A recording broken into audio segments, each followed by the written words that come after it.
Hi guys, this is Jenn and Julien, and you're listening to X Appeal, episode 26. Julien, Okay. I had another dream about you. God damn. I don't know why you keep popping into my dreams, but this time And it seems like it's mostly happening they're when not you're even like good. pregnant. They're not even like sexy dreams. They're like this one. I'm glad they're not sexy dreams. I'm Yeah, glad. You have a baby sleeping with your man. I'm glad it's not sexy dreams. yeah. So this one, you got a dog. You got a husky, like a fully grown husky, Okay. and you named it Biscuit. And I don't. So random. I So know. random. I know. I mean, listen, I'm trying, I've been contemplating actually adopting a cat. This is something that I've been thinking about for a few months. You would get a cat. Yeah, and I'm actually babysitting my friend's cat. It's like a little kitten in 10 days. And that kitten is Really? going to be staying with me for like, I think, 10 days. So in 10 days, I'm Okay, so you're more of a cat person than a dog person? I just like both, but I think I like that. Like I would want a cat that I trained as a dog. Like first of all, if I ever adopt a cat, I'm gonna put that cat in water like twice a day because I want the cat to go swimming with me. Cats hate water, dude. No, I'm gonna make him like it. If you put them like very early, DNA not to like it. no, you can't. Listen, I see this guy on TikTok. He takes his cat kayaking, and then the cat jumps in the water, and then he starts like just swimming. Get off TikTok. It's amazing because the dogs are sometimes a little too needy for my liking. So happy to see you all the time.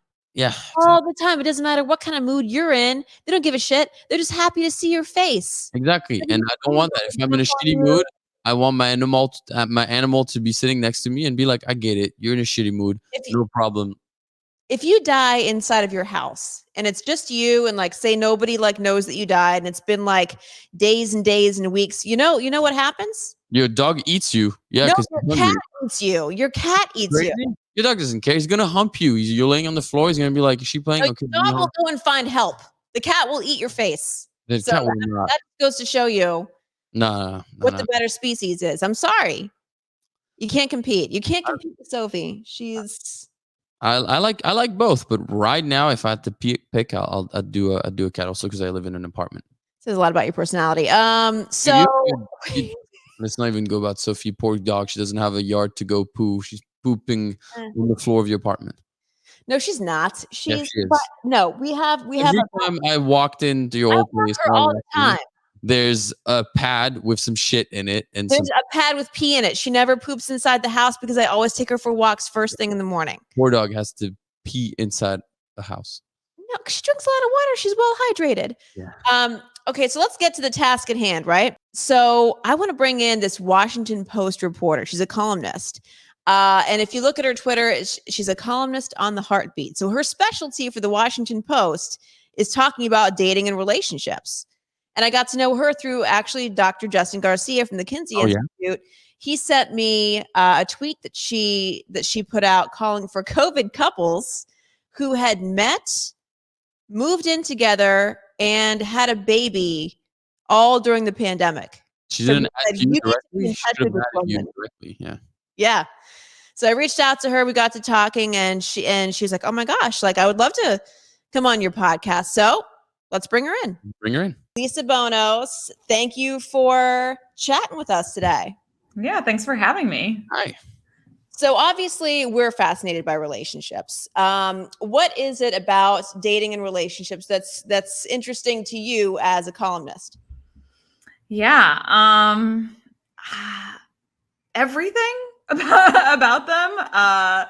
How people get together and don't, or like the timing stuff is always really interesting to me. I mean, I'm writing a piece right now about a couple that they met through mutual friends in 2007. Yeah. And the mutual friend kept nudging her girlfriend, like, you should date this guy. You should date this guy. And she's like, no, I'm not interested. He lives like 3 hours away. And during the pandemic, they got together and like, they're like you, they're expecting a child, or they already had their kid. Sorry. Yeah. So yeah, I mean, just all of it. And then I just love asking really personal questions and then just getting to be like, well, it's my job. You're like a typical nosy reporter. You know what I Right. mean? I'm well Right. versed in that, so I know all about that. Tell me about yourself though, because I want to know like what your path was to get here. Washington Post is no joke. That's a big publication, world renowned. Yeah. Well, I sort of got here by way of my student newspaper and a bad Okay. summer fling at UCLA. So I was an editor on my student newspaper in the early 2000s, watching a lot of Sex in the City with my girlfriends. Had like a weird summer fling where something popped up and it was clear the relationship wasn't going anywhere. So we could just let I was going on a study abroad program, so it was going to end anyway. But I decided I would have this difficult conversation with this guy while we were leaving a Dodgers game, stuck in the parking lot of Dodger Stadium, because I had a captive audience and I was just like, well, let's talk about this thing that's not going well in our relationship. And that became fodder for a dating column that I pitched to my editor at the Daily Bruin, the student newspaper at UCLA. And I did that for fun on the side. It was super fun. And then right after I graduated from UCLA, I got an internship at the Washington Post as a copy editor on the business desk. And I was sort of like, trying to wanted everybody to take me seriously. And, I had these colleagues who would say things to me like, I've been working here for longer than you've been alive. Things like that, right? Like, I already felt like I didn't belong, and I was working nights editing business news until midnight. And so I was going to be like a serious journalist and no more relationship writing, right? Didn't want people to know I had done this thing necessarily. And I moved on from business editing to opinion editing and loved that. And I had an editor and a mentor who kept pushing me and wanting to know like what I wanted to do next. And he would say to me like, do you want to write a dating column here? What do you want to do? Because I would occasionally write about dating as a 20-something working at the Post, because I would see my old married colleagues write about the strange thing that the kids were up to these days. Like, I am living it. Like, this is who I am. I'm in these streets. Right. And you know what it's like when you hear somebody write about something or talk about something that they're not experiencing. It just sounds so terrible. So, yes. Okay. So you're like, so you launch into this, you pitch this dating column. Right. Like, and are they interested right away? Like, or did they have to warm up to it? They were interested, but it's the Washington Post is a big organization. Yeah. It takes a long time to get things done and start a new project. So this is also, in the Jeff Bezos era when he had bought the Post and was expanding our coverage beyond Washington and politics and all of that. So I said, here's this thing that I can do that can bring you younger readers and more readers around the world. Yeah. And so they eventually went for it. And I've been writing about dating and relationships for 6 years now. Wow. And I think that goes to show you how interesting the subject matter is. I mean, if there's one thing that everybody is universally interested in, it's love and sex and dating, I think. Totally. Yeah, we'll always like catch ourselves like asking our friends about their dating life and how is that going. So it's like it's such juicy subject. Totally. And, I had this whole conception that writing about dating and relationships wasn't serious journalism. And it honestly took like older married men in the newsroom to say like, no, actually people are interested in this. And there's nothing more important and serious to people's lives and their relationships. And I actually think that the pandemic has really proved that, as we've been locked in our homes with only our partners and family. Yeah. I mean, like the pandemic really brought to light a lot of different issues, and when it comes to dating and relationships and what we've been doing right, what we could be doing better. So what's been your experience when you're writing about these COVID couples? Well, first of all, not everybody's in a couple during COVID. A lot of people aren't. That's a fact. Right. Been talking to a lot of single people as well. this couple that I mentioned before, where it's the story that I'm working on right now. Yeah. They're super interesting, mainly because, I mean, going into this, we didn't know how long, obviously, the pandemic was going to last. And at a certain point, I said, "Oh, I want to write a story about like a couple that met in this situation, the pandemic, and got married, right?" Yeah. And I was just waiting for that to happen. And then I realized, well, like, why not throw a baby into the mix too? Because that's I happening mean, as it's a well, lot as you in know. 2 years. Yeah. Yeah. And so this couple, yeah, I mean, what I find interesting about them is they met so many years ago, and it just sort of took, honestly, the digital social lives that we were all starting. They ended up on a Zoom with some other mutual friends and then kept talking about like the music they were listening to or whatever. And they started texting, and then that led to phone calls and then a visit. And yeah, this couple where the woman over a decade ago decided, oh, I didn't want to date someone who lives 3 hours away. Suddenly their 3 hours is not so bad. Yeah.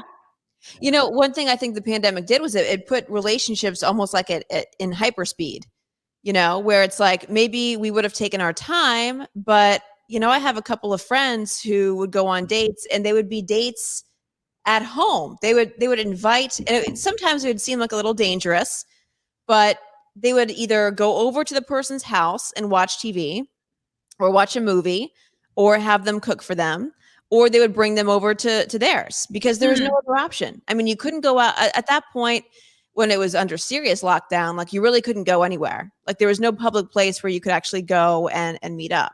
Yeah, you would go to a park otherwise throughout the day. Yeah. Like, How you go to a park, sure you could do that. But I think everybody's just like a little afraid, and maybe we just didn't date around as much as we normally did. We kind of Yeah. linked up with maybe one person, one or two people, and that was our safe zone. Like that was our little bubble. So did you find that in talking to COVID couples where it was like the press fast forward on a relationship, you just got to know each other maybe a little bit better than you did before? Yeah, I mean, you also had to make a lot of commitment up front and have a lot of trust and communication from day one. Yeah. Because if you were, you know, in those days of lockdown and you know, pre-vaccine, it was really risky to be dating more than one person, and you had to talk about all these things from the get-go and then trust that the person was telling you the truth. Yeah. And I think that was hard for people to suss out, right? Like, is this person telling me the truth? And then also, you know, sometimes I think women especially have a hard time asking for what they want in a relationship. Yeah. Asking for exclusivity, asking, you know, now it's like, will you get a COVID test? Are you, you know, are you vaccinated? All of these things. And it prompted all these really difficult conversations from day one. And that was super interesting to me, both in my own, I dated somebody at the beginning of COVID, and that was just wild to go through because I felt like so much more empowered to ask for all these things. And he was very careful too. Like we were both very careful. Yeah, I mean, I think it will affect dating going forward for sure. Long term, I think it will too. Are people still doing like the virtual dates? Like, are people still going on those virtual dates, or have we all kind of had it? I think people are, if there's distance involved. Okay. Right? Like if someone's going to have to drive or travel more than 30, 40 minutes to meet up with somebody, I think those dates are still happening. I asked someone recently to do a video date or a phone call with me because we were matched on Hinge, just 4 or 5 messages, and then he asked me out to dinner. And I said, can we do a phone call or a video date first? Because he lived in a different city. I just wanted to, you know, make sure it was going to be worth our time. And he unmatched me. And I was like, cool. Now I know you won't, you know? you should download Hula. That's the we interviewed the founder of this app. It's kind of like basically Hinge, except when you match, you have about 5 minutes to schedule a video call. So everything is through video call to make sure that people aren't playing games and to make sure that you guys can actually have somewhat of a virtual connection. And then a lot of people, apparently she was saying, have had very successful dates because they've already right away talked over video call, which helps the process of elimination. Do you have to schedule the call? Do you have to do the call within 5 minutes, or you just have to schedule it? No. I think if I remember correctly, you have to schedule it. Yeah. It's not, and if the other person doesn't show up, then they'll have like, I think they won't have like they'll be not taken out of the app, but they won't have as much matching options. They're not going to have as many people shown to them. Like they basically getting a little like put in the corner. Yeah. Huh. Yeah, it's all these apps try to like do these punitive things to people, and I don't know how much it works, but I don't know. But it's, the whole like video call. I feel like right now I understand what you're saying about you doing that, because if they're far, it's like, Right. see if we have a connection. But I also feel like people just generally do video calls just like in terms of safety. I think like to not be catfish, to make sure they actually are talking to the person that they're supposed to be talking to and all that stuff. Right. It's just I think it's almost critical to do a couple of video calls before you meet up in person. Yeah, I mean, you can tell a lot about the person even in how the video call goes, but also, is it easy to schedule? Do they flake on you? Like all these things that you can find out through in-person dating, you can also find out on a video or phone call. So, yeah. So, okay. Something else that I think you came across in your COVID couples column, the idea of, because, there's like the forbidden romance instead of a workplace. Where it's like you're all in an office together and maybe there's some sexual tension for some people, but it's kind of like taboo to actually hook up inside the office. But now that we don't, or for at least the past year and a half, we haven't had an office to go to for a lot of people. So did you see more people were hooking up because those constraints were lifted? Yeah, it's interesting. I thought that we'd see fewer of those couplings happening because honestly, part of the reason that people hook up with coworkers is the proximity. You're seeing each other all the time. Yeah. Then you're like, oh, I'm attracted to this guy that sits across from me, right? Like that maybe I would not have swiped right on an app, but like you're getting to know them, all this stuff. So I thought there were going to be fewer office romances during the pandemic, but I actually found a study that said that there are more of them. In part because we don't have as many of the in-person obstacles, right? If you're working from home, you don't have to worry about running into the person and it being awkward. And, maybe you only know somebody through Zoom. So yeah, no, I spoke to this adorable couple where the woman had been hired at an organization and she was long distance. And she was talking to her new colleague after hours, kind of to get a feel for the place and learn some things about how things work there. And they developed a friendship. And then she did move for the job and they started dating and it was really cute and sweet. And by the time they went back to the office, her boyfriend had moved on to another job because it had been, a year. Oh no. I think that's okay, right? Like then you kind of together, yeah. Yeah, you sidestep all of those. Bad, but he was in the same city. Pardon? He was in the same city though? Yeah. Okay, no, they're both in Washington, D.C. now. Okay, that's great. Yeah, she moved from LA to DC for this job, started dating this guy like 6 months into working there. And then he moved on to another job. And now they just are a couple that met at work. But their colleagues, I think they did tell their colleagues that they were dating. But isn't it funny that you could work with someone and date a colleague and have never been in the office together with them? Yeah. That's weird. It's crazy to me. Is it an office romance without the office? Yeah. And then I wonder, like, when things got back to normal, like, did it kind of take some of the sexiness away? The excitement away. Yeah. I mean, the extent of their sneaking around in their work from home relationship was that if they were on Zooms and they were both co-working at the same place, like one of them would go outside to the front porch or the back patio or something. But I mean, I think when you take the danger and the excitement away of an office romance, that's how you get to know whether or not it's like really meant to be, right? Yeah. So I was actually going to ask, have you seen or have you looked into or wrote about the opposite, about couples that started dating during pandemic and once everything started reopening, like where we are now, realize we have nothing in common. We're together, but like now that I get to go out, like we don't even like the same restaurants. I like to dance, you don't like to dance, like that type of thing. Like you don't want to go see a movie in the movie theater? No, you don't like movies. What? You know? I actually wrote about breakups that happened over social distancing disagreements last summer. So Mm.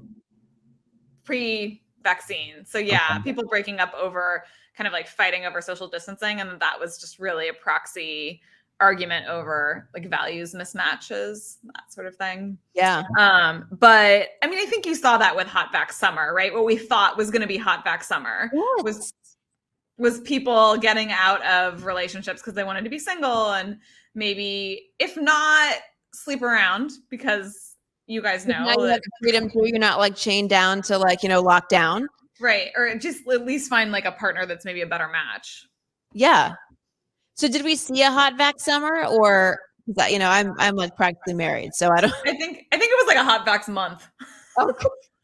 Yeah, because Justin Garcia was telling us the opposite. He was saying that after the pandemic had made a lot of people realize that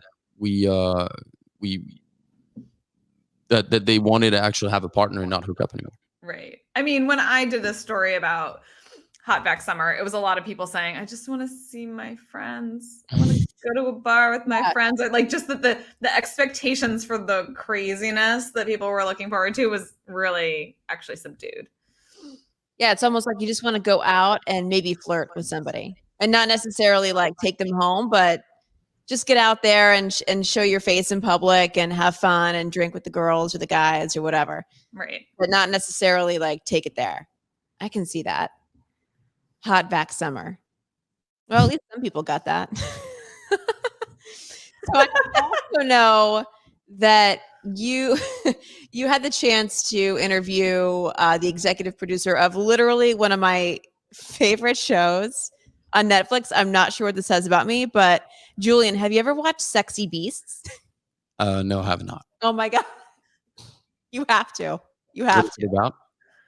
So these people are going on, essentially it's like kind of like speed dating, would you say, almost? Like they have like these 15-minute, 30-minute long dates with people, but instead of looking like themselves, they're in like these elaborate animal costumes. Like one person goes in there like a raccoon, the other person will go in there looking like a lizard. And they and you can't tell what they look like at all. It's based solely on their personality, and if their personalities click. Why? You couldn't just wear a mask? Like, why do we have to? No, it was prosthetics, lots of bright colors. Yeah. I want to know what kind of animals or aliens you two would want to be. I don't know. I feel like I saw one lady, she was dressed up as like the Tin Man, and I thought that was brilliant. I loved it. Or like a tree or something like that. Like she was covered in like bark, I think. I think those are two different ones, but yeah, I thought the Tin Man was great because the Tin Man's not supposed to have a heart, right? Right, exactly. Wait, we're supposed to only pick an animal that we would go? An animal. It can be like a fantasy figure. It can be like a scary figure. It can be So I could be Iron Man. Want. Yes, I guess. Right, I could go with my Iron Man mask. Yeah, I would be Iron Man. God. Or a cat. Iron Man comes up in the conversation. Or a cat. There were cats. Yeah, I like cats, because I have the same approach. It's like I give love from distance. Are you avoidant? No, but let's say I'm known to not be the most affectionate. Like it's kind of like, I'll sit next to you and this is my affection, just like a cat would. He just sits next to you. Like, all right, we're chilling. This is some good time that we're spending together. Yeah. You'll want to get petted every once in a while, but you expect the person to come to you, essentially. And then like once we're done petting, let me go do my thing. Let me go eat a little and leave me alone for a little bit.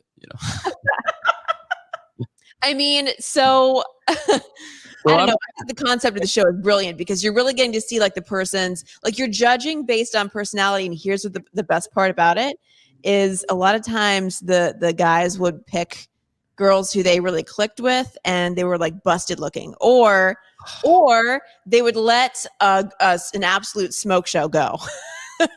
And like, because at the end you get to reveal who you really are, like what you really look like. And some of the guys just had no regrets. They were like, yeah, this is the person I chose and I'm happy for it. And I think that, You know, this could be the beginning of like something really cool and maybe a relationship, and they have no regrets. Wow. But I think it's almost like what's that other show? I think it's also on Netflix where it's Love is Blind, right? Yeah, Love is Blind. Yeah, where you're talking through a wall and you can't see the other person, but that they have to make a decision whether they want to get married or not, which is huge. Yeah. Although both of those shows, everyone's hot, right? Like it's still television. Yeah. Mm. Yeah, it's still TV. But I think that's interesting because we were all fascinated by like aesthetics versus like physical attraction versus what's on the inside. Yeah, but like we're also the first one to say, even you and I, Jen, we're always the first one to say that we want to have a deep mental connection, but we have to be attracted. Yeah, you do. I wish I wasn't like that. I wish I could just be I with know, me whoever I too. can bond mentally and just not care what they look like. But it's tough. I think the physicality has to be there. But I wonder why you had so many shows that were focused on that. You know, you have like Because the Love Islands and like Right. where you get to see who the person is, and they're like half naked anyway. right. And then you have shows like that, which it's like, are you falling in love based on who the person really is? One thing that I thought was interesting about those shows is it's not just okay, you can't see that you think you're on your date with the Tin Man, you can't see what they look like underneath. I think it also frees up each individual to not care as much about how they look, right? Like maybe you're just being yourself if you don't have to care about your hair or your body or like any of those things. Yeah. That is one thing that bugs me about video dates is it bugs me and I kind of love it is that you can see yourself usually right on the screen. And one thing about that's interesting to me is I can see if I'm on a date with somebody and I'm not smiling. I can see that. It's very apparent to me. And obviously when you're on a date and maybe it's not going very well, you might realize you're not smiling because you're not having a great time. But when it's staring you in the face, Yeah. It's like you have a mirror that's being held up to you. So you're looking at your own. It's almost distracting because I don't know if you found yourself on dates where you're looking at yourself too. Right. No, it is definitely distracting. And I've been on dates, like virtual dates with guys who you can tell they're looking at themselves more than they're looking at you. I went on one where the guy couldn't sit still. He was like rocking back and forth in his chair. And I was like, just put me down, please. I'm getting nauseous. This is too much. Also, you got to make sure you have a strong ring light and you have to have a good backdrop. So you can't, and you're like getting a picture of how the other person lives too. So like, for example, right now you can see that I have you would not have a second date, Jen. There's a mirror on the floor. There's one chair. Is that a piece of art on the floor? No, it's a mirror. No, so there's a mirror on the floor over here. There's my TV's on the floor.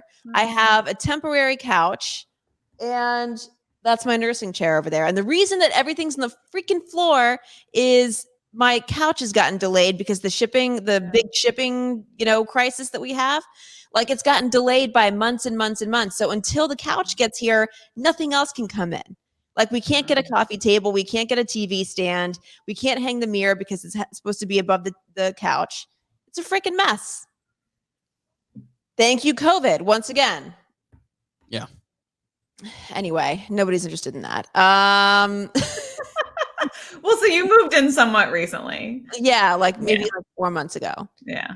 Something else that I noticed that you wrote about is ghosting. So is ghosting actually trending down now that we're, like 18 months or so in the pandemic? That is what the dating apps try to tell us that ghosting is down. But, I think it's still happening. People are still assholes to each other. Why are they saying it's down? I'm so confused.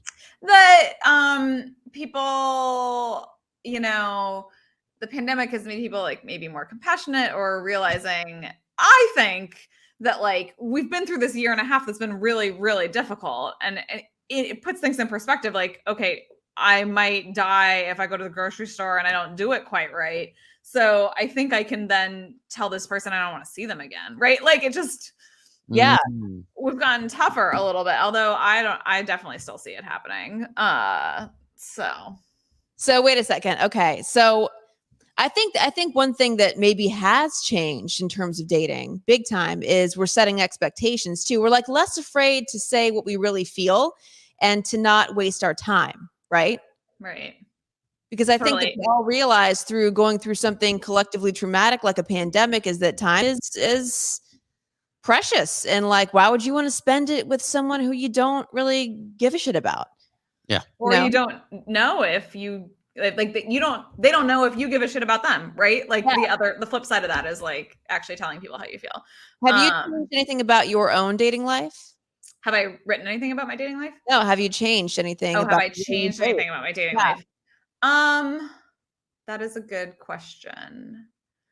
I started out the pandemic dating someone that a friend had set me up with. Yeah. So that was like 6 months of my pandemic. So that didn't really like change something. Although I think we were definitely talking about the relationship a ton more than I usually would have. I am doing the video date thing. I Mhm. moved cross country, so I'm dating in a new city. And You're in Washington? no, now I'm in San You're Francisco. you're in San Francisco. Okay. Yeah. Dating in San Francisco. What has that been like?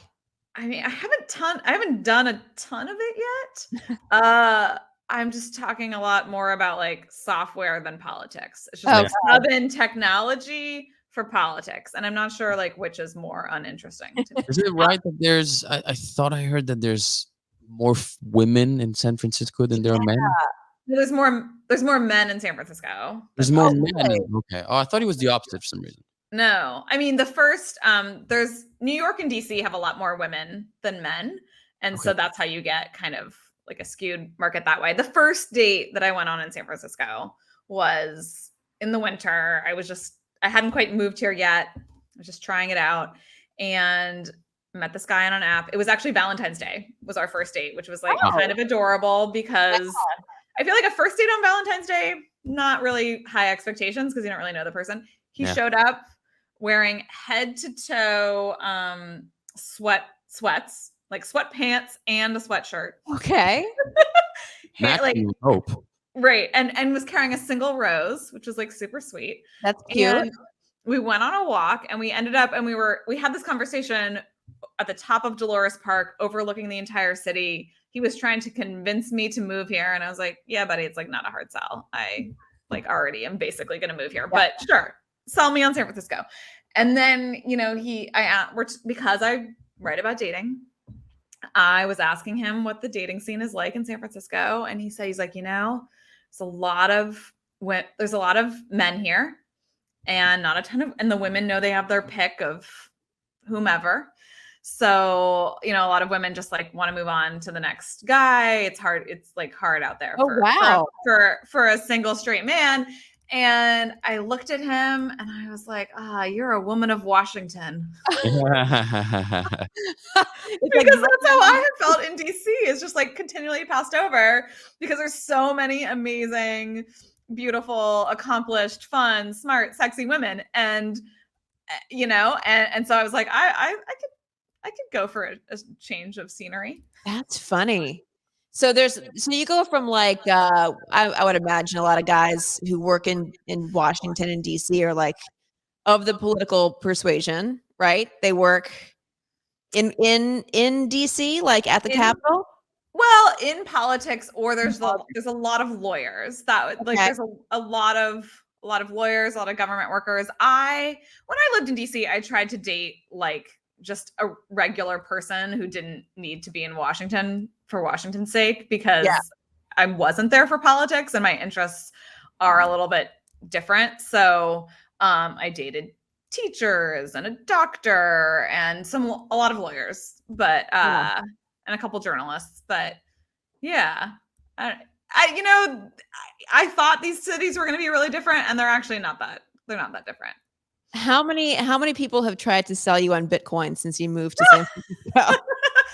I have talked about crypto on dates. Oh my God, please. Mainly because I want to write a story about like cryptocurrency in some fashion and how it intersects with people's like love lives. But I think that's a great idea. That's fascinating because I have friends who got into the crypto game and I never saw them again. yes, That's all they can think about. That's right. all they can talk about. And every time I hear someone talk about cryptocurrency, I just completely it's like I just completely tune out. Yeah, it's interesting, but it's hard to understand, and it's also just like very technical. So it's just like, I mean, I ended up on this is not cryptocurrency, but one of the first dates that I was on in San Francisco, we ended up on it like an hour and a half hike, and I was asking him he was explaining some sort of like software bug that he had, I don't know, found, and when he was in college, or sorry, getting a PhD in computer science. Okay. And I kept asking questions because every time he'd use a term that I didn't understand, I wanted to make sure I understood. So it's like an hour long conversation, and he's saying to me, feel free to stop me, whenever you want. And I'm like, I don't know what the payoff is here. Maybe the story will be so interesting that it will be worth an hour of my time, but it turns out it was not. No, it never is. It never is. And why kind of the same way with crypto? Like try to bring you into that family. Like, stop. I don't want to be a part of your cult. I don't want to be a part of this. Yes, I think are you, I mean, do you know anything about like crypto or anything like that? Like, have your friends tried to get you into it? No, my friends no, they have not tried to get me into it. I have been on dates with guys that are in it a little bit. So I've asked a few questions because I'm gonna write something about it. Okay. But I would consider it a red flag if someone has more than 1 or 2% of their assets tied up in cryptocurrency. I would just ask them, we don't need to talk about this a ton, but please just tell me what percentage of your portfolio is in crypto. Right. Oh my God. Nothing against people who are in that world, but give it a rest. It's like the new vegans. It is like a religion. It is. And I think they are meant to be with other crypto believers. Yes. I just can't communicate with people who are in the world. Like, I actually wish I knew more about it. I wish I knew about it like 4 years ago. Sure. Right. But now it's like it's so hard to get into that game now. Yeah. Right. But it's also, I actually talked to Patty Stanger, the millionaire matchmaker. Yeah. I asked her, should you be talking about cryptocurrency on a date? And she's because I'm writing the story, and she said, no, it's not sexy to talk about money or your job. Even if you want to talk about your career and like in the abstract and maybe what you're looking to build and your future, fine. But talking about your job or money is like not sexy. Yeah, that's something else too. So you say that a lot more people now that we're like 18 months into, and we're on the downswing. I feel comfortable saying that. The downswing of like lockdowns and the pandemic. You're saying that people don't really know they've been Googling how to date. What does that mean? I guess it's my job to tell people what that means. Yeah, in July, I think one of the most Googled terms was how to date. I mean, it is this whole outgrowth of we have been in isolation for so long. Okay, now maybe, we're vaccinated, it's safe to go out and start meeting strangers again. People did not know how to date. I mean, we never knew really how to date, right? Unless you're really studying it, or things are changing so quickly and nobody really knows what they're doing. But I thought it was really interesting that people were like, how to date? I don't know how to date. But also, did we know how to have a conversation with a stranger after? What part of that? Is it like we don't know how to conversate, like how to have a conversation face to face with somebody anymore? Like, how can you lose those skills after a year and a half? I don't understand what that means, how to date. Like, what's the question? I'm so confused. What don't they know? Yeah. I mean, I don't know what's going through somebody's head when they're searching how to date, but I think it's, where do I find dates? What do I talk about on the dates? Where do I take people? Right? Like all of the things. And I know, a lot of people's social skills did atrophy during this time. Yeah. If you were working from home and you were not leaving the house that much, you're not interacting with with even people that are already in your life in person, let alone a stranger. Even last night, I had a friend over for dinner who I do see about once a week.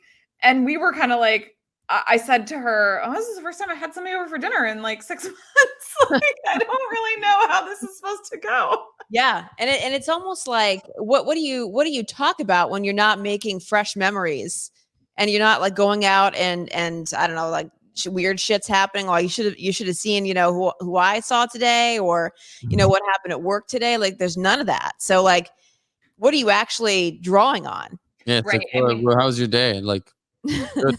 just was at home. Oh, cool. I think a lot of those early freshly vaccinated dates were it was exciting to get out there and meet people, but people did not know what to talk about. Something I kept hearing about was just kind of like the verbal diarrhea that was happening. It's like, oh my gosh, I have an audience. I get to talk to a new person, and I'm just going to tell them about everything that happened to me today, and also all of the cryptocurrencies that I'm really into. Let me tell you about my friend Bitcoin. Like, I mean, I get it. Like that's tough when you really don't have much to go on. But I think that now we're turning a corner, and hopefully we're going out more with our friends, and things are looking a little different. And we're setting those expectations early. So Patty Stanger told you to avoid talking about work when you're going out on a date. What else did she suggest? I'm curious. I love her, by the way. She's the millionaire matchmaker. You know who she is, Julien? I've heard of her, but I don't think I've ever seen her. You should have her on the show. She's Totally. She's I've great. been wanting to get her on the show, actually. What else did she say? I mean, she was mainly talking about, how talking about work isn't sexy. And I was like, this is a lesson for all of Washington, D.C., because all they talk about all Washingtonians talk about on dates is work. And then I see myself doing it a ton. And even here, like I was on a date with the man, we were talking about work. And I even said to him, I was like, look, Patty Stanger, he didn't know who she was. Millionaire matchmaker says not to talk about work a ton on dates because it's like not sexy. It's not. You want to be, you're, creating a connection with a new human being. You want to talk about like the future and what's possible and what your life is like when you're not at work, because you're not interviewing somebody to be your colleague. You're like trying to find a partner, right? Yeah. So I don't know. I think I have some people that I've dated where I do really want to know about what they do because it's fascinating to me, but it probably shouldn't be the bulk of what you're connecting over. I agree with that. It's tricky, if you're passionate about your work, though. Because that somewhat defines you also so much, right? So it's like, how can You're there the majority of your life their work if they're passionate about their work? How can my buddy who's an actor, he's fascinated about movies. So I'm pretty sure on his dates he talks about movies. He talks about like this movie and this role and all that stuff. Right. Well, I think she's saying I think you can find a way to talk about your career and your passions, but maybe not the nitty gritty of that report that you have due on Tuesday, or how this meeting you're in was twice as long as it needed to be. Right. Like, I hear you. I think I've had good conversations when dates ask me like, why are you interested in journalism, or what has like brought you to be a journalist, or what do you like about your job? Right. Not what are you working on right now? What's the favorite story that you've written? Things like that. Like there's a difference, right? Yeah. As opposed to like, yeah. I get that. Wait a second. So one more thing. When you were talking to these COVID couples, you talked about one story where the guy bought 8 different hair conditioners. This is the couple who actually got married, right? They are getting married next month. So they're getting married next month. Yeah, Okay. So this is a couple they met on Tinder. Okay. And they decided for their first date that he was going to make her dinner. And she like got in a Lyft and went from, I think, Brooklyn to Jersey City. And she got there and she's like, he opened the door and he was wearing ugly slippers and he had cooked something that was really uninspiring. And she's meanwhile like a wine professional or something, like in the food and wine industry. But a few dates in, she was charmed by him. And a few dates in, he was at her place and he took a picture of all of the conditioners that she had in her shower. She has curly hair and is just like trying out lots of different conditioners all the time. Oh yeah, Julien, that's me. Yeah. Okay. So like, I mean, a lot of women have just a bunch of different products because you want to mix it up. And you want to like, sometimes your hair performs better when you're not using the same products all the time. Yep. Yeah. Like, I have 4 different shampoos and conditioners. So 8 bottles total. Right. So he took a picture of all the bottles that she had. He didn't ask her, hey, honey, what's your favorite conditioner? Right. He took a picture of everything. And then at his place, he bought them all so that she could have them there and would be comfortable when she was at his place. Power move. That's amazing, though. That is such a good idea. I don't know if, maybe it could come across as a little creepy because we're in the person. No, that's not creepy. Come on. That's just like taking pictures of like the medicine cabinet, like and seeing. No, I think it was like, she thought it was very thoughtful and it's her, he's trying to take care of her. Right. Like, and just like make sure she has everything that she needs. Yeah, my girlfriend loves showering me at my house because I have all the different conditioner, leave-in conditioner, curl. You have that Moroccan oil stuff too. I have that. I have Aesop. I have some natural stuff. I got what brands do you use, Julien? I only buy all the expensive stuff too. So she have more expensive product than I do. I was like, yeah, well, none of them work. So help yourself out. I did notice that because I've been in your bathroom before and I'm like, wow, this is actually way better than what I have in my shower. All the oils, all the stuff. Yes. Very impressed. Yeah. And I always end up going to the one product and that's it. One random product that I bought once, so that's it. And you use it on your entire body, right? No. Because there's some guys who just use the shampoo / body wash on their entire selves. Yeah, no. Yeah. I'm not. That's my boyfriend. Not me. Well, Lisa, I listen, I think that I love your column. And I can't wait for the COVID couples series to come out. This is going to be fantastic. When are we going to hear about this person's story? When is it run, do you know? Well, I mean, by the time this episode airs, it should probably be out already. Okay. And so, how can people find you? I am on Twitter at Lisa Bonos. I'm also on Instagram, same handle. And the story, it was not going to be a series, but maybe I'll pitch it to my editor as a series. Yeah, for sure. Because everything's like, you have so much material. Right. There's so many people out there. Just about COVID, right? You could just have like these like crazy couple, not crazy, but like crazy stories about couples, right? How this one couple ended up working out. Right. That's fascinating. Right. And then I'll do like a series of breakups. Yeah. I know. And why they broke up. Hookups and breakups and makeups. Yeah. Lisa, thank you for coming on. Yeah, thanks for having me. Thank you so much for coming in. Yeah. Julien, I want to see a picture of the inside of your shower now. I can't unplug my actual laptop. I would have given you a tour otherwise. That's so great. Literally, it's like a Moroccan oil store. Yeah, I'll DM you one. Yeah, DM me later. I'll DM you one. And my cabinet too. Oh, okay. Awesome. You won't be disappointed, I promise. All right.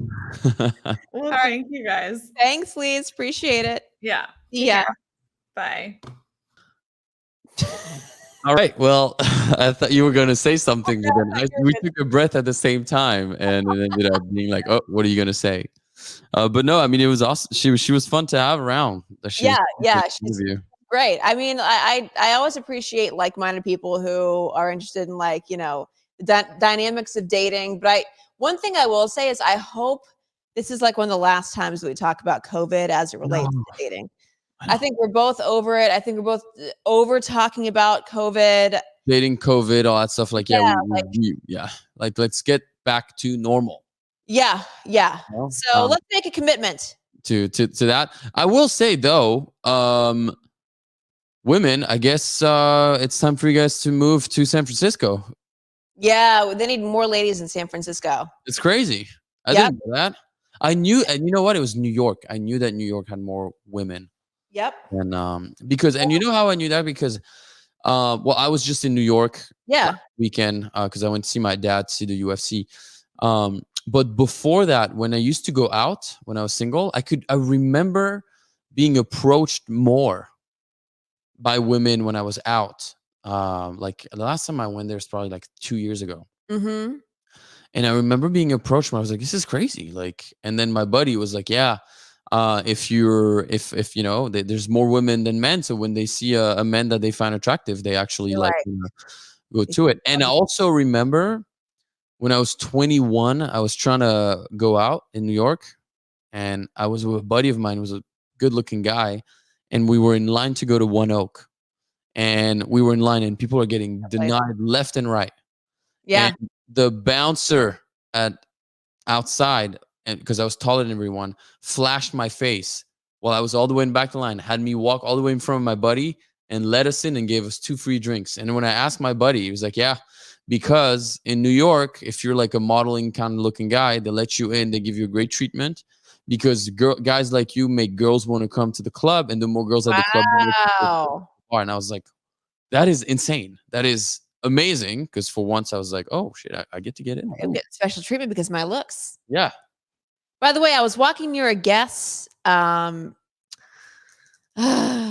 store in Beverly Hills. I didn't see your face. When am I going to see your face? Because I do the line that's called factory guess.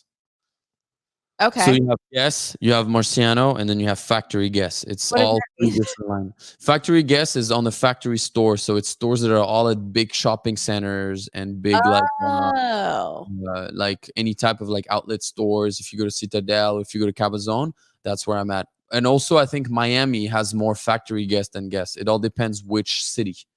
Okay. Yeah. All right. So you're at the outlets. You're at the malls. Yeah, I'm at the discounted ones. You're a discount. You're a discount guest model. Come on, Julien. Oh, no. I did do the same thing. That gives me a bit of validity, thank God. It's only going to be a matter of time before I see your face all over the Beverly Hills store. Yeah, I was last time. Counting like on it. 2018, I was in there. Yep. My favorite stores. All right. And as always, if you have any questions, DM us at X Appeal Podcast. Yes. And very soon, we're going to be devoting an entire podcast to just your questions. We're getting some fun ones. So stay tuned for that. Peace.